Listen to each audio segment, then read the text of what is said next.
ওমা, হ্যাঁ বলো বাবা। বলছি আজকে তো একটু ঠান্ডা ঠান্ডা আছে, তা রাত্রিবেলা ডিনারে কি হলো? ডিনারে হ্যাঁ, চলে এসো, দেখো কি হচ্ছে।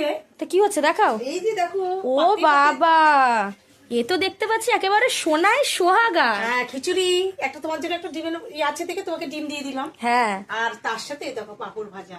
এ একদম মানানসই জিনিস এরকম ঠান্ডা ঠান্ডা ওয়েদারে। ডিম ভাজা ভাবছি করবো, করলাম না, ভালো লাগছে না খেতে, পাপড় দিয়ে খাবো।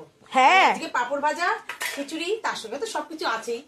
আর রোজ রোজ ডিম ভাজা যে ভালো লাগে তাও না, তাও তোমার খিচুড়ির একটা সাথে। ডিম হ্যাঁ আস্ত আছে, ডিম আছে, ওটা সেটা আমি তুমি নিয়ে খেয়ে নিলাম, নেবা, অসুবিধা আর নেই। আমরা পাঁপড় দিয়ে খেয়ে নেবো। একদম।